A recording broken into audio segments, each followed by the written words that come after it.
नमस्कार, हिमाचल आज तक के चैनल पे आप सभी का स्वागत है। मैं हूं शहनाज भाटिया। दिन भर की खबरों का पिटारा लेकर जिला परिषद सोलन चुनाव नामांकन प्रक्रिया संपन्न। वार्ड नंबर 1 से 3 तक कुल 10 उम्मीदवारों ने भरे पर्चे व बीडीसी के लिए 90 उम्मीदवार मैदान में।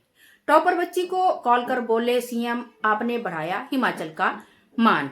1 जून से शुरू हो गया एंटी चिट्टा अभियान का दूसरा चरण। मुख्यमंत्री पार्टियों ने रसूखदारों पर लगाया दांव। उम्मीदवारों की लिस्ट से आम आदमी गायब। हिमाचल में जारी रहेगी ओल्ड पेंशन। मुख्यमंत्री बोले सरकार कर्मचारियों के कल्याण के लिए प्रतिबद्ध।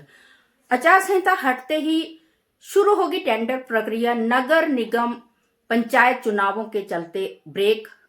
पीएमजीएसवाई के तहत होगा निर्माण। मुख्यमंत्री ने सब्जी मंडी शिमला में निर्मित होने वाले व्यावसायिक परिसर की समीक्षा। क्या रहेंगे सोने और चांदी के दाम व अन्य समाचार। अब समाचार विस्तार से।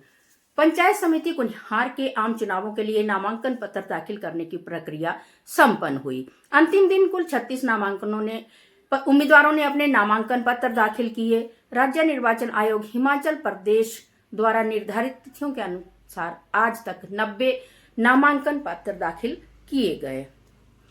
जिला परिषद सोलन के आम चुनावों के संदर्भ में राज्य निर्वाचन आयोग हिमाचल प्रदेश द्वारा निर्धारित तिथियों तक 10 नामांकन पत्र दाखिल किए गए।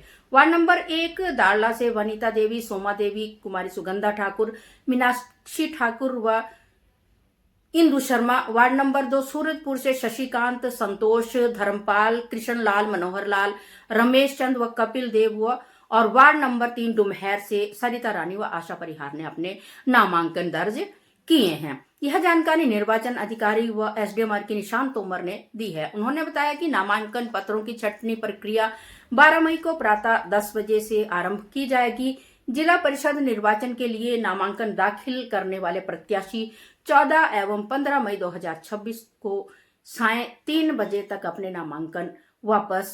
नाम वापस ले सकते हैं। मुख्यमंत्री सुखविंदर सिंह सुक्खू ने हिमाचल प्रदेश स्कूल शिक्षा बोर्ड की 10वीं कक्षा की परीक्षा में प्रथम स्थान प्राप्त करने वाली कुमारी अनमोल को फोन कर बधाई देते हुए उनके उज्जवल भविष्य की कामना की। मुख्यमंत्री ने अनमोल के 99.86% अंक प्राप्त करने की प्रशंसा की और कहा कि यह न केवल उनके परिवार के लिए बल्कि पूरे प्रदेश के लिए गर्व की बात है।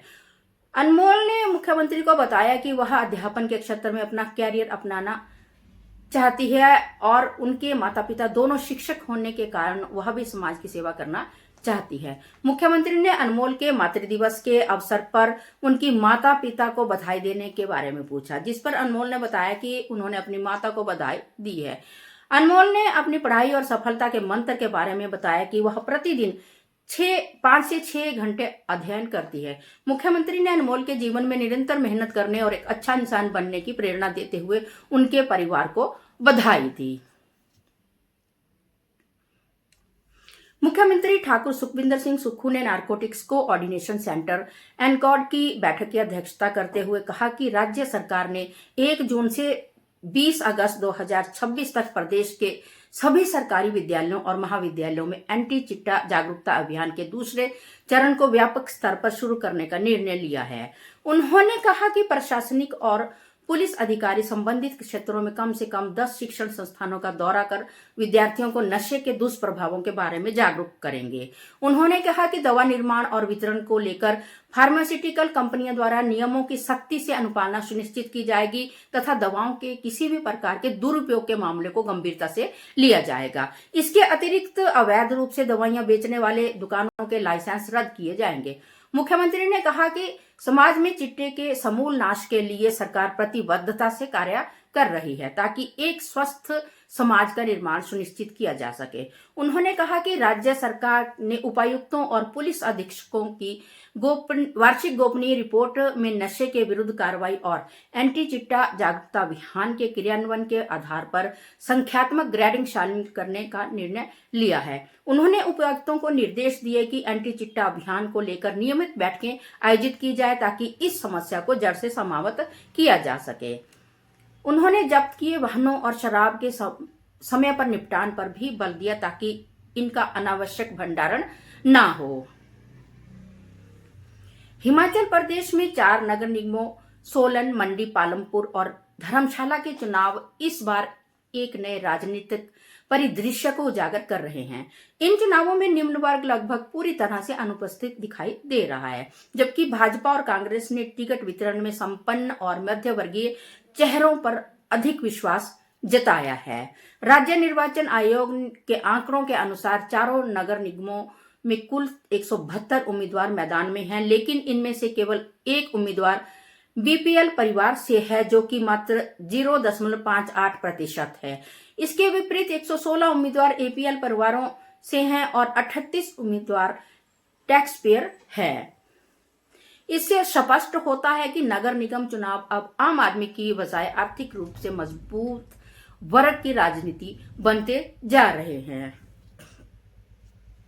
मुख्यमंत्री सुखविंदर सिंह सुक्खू ने कहा कि राज्य सरकार अपने कर्मचारियों के कल्याण के लिए पूरी तरह से समर्पित है। सरकार ने अपनी पहली कैबिनेट बैठक में पुरानी पेंशन योजना को बहाल करने का निर्णय लिया, जबकि केंद्र सरकार यूनिफाइड पेंशन स्कीम लागू करने के पक्ष में थी। मुख्यमंत्री ने स्पष्ट किया है कि राज्य सरकार ओपीएस को लागू रखने के लिए प्रतिबद्ध है। उन्होंने कहा कि राज्य सरकार के इस निर्णय के कारण केंद्र सरकार ने राज्य को मिलने वाली 1600 करोड़ रुपए की वित्तीय सहायता बंद कर दी है और राजस्व घाटा अनुदान भी नहीं दिया जा रहा है, जिससे राज्य को 8,000 से 10,000 करोड़ रुपए का वार्षिक नुकसान हो रहा है।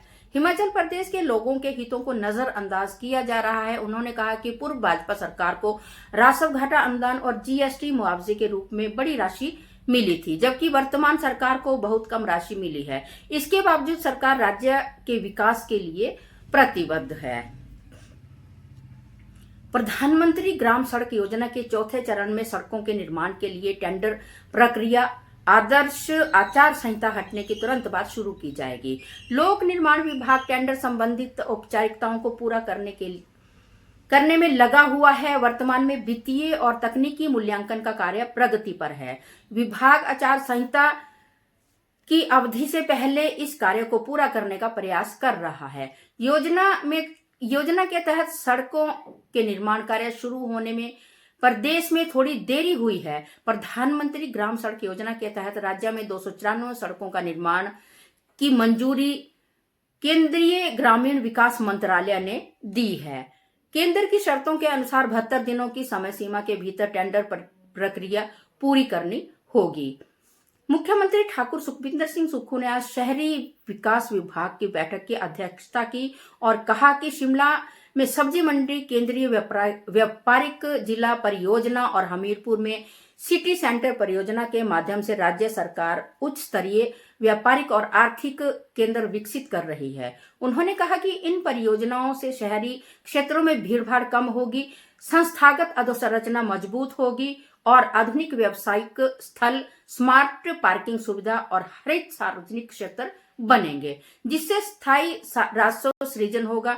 मुख्यमंत्री ने विभाग को इन परियोजनाओं के कार्यान्वयन में तेजी लाने के निर्देश जारी किए हैं। तो चलिए चलते हैं सोने और चांदी के दामों की ओर। आज सोने के दाम में थोड़ी कमी आई है। आज सोना 1,42,522 कैरेट 916 हॉलमार्क हो गया है, जबकि चांदी में थोड़ी बढ़ोतरी दर्ज की गई है। चांदी के दाम 265 पर ग्राम और 2650 रुपए तोला हो गया है। अभी आगे भी सोना और चांदी के दामों में उछाल आने की संभावना है। इसी के साथ आज के समाचार समाप्त हुए। मैं शहनाज भाटिया के साथ पवन कुमार सिंह व मनोज शर्मा की रिपोर्ट। जय हिंद, जय हिमाचल।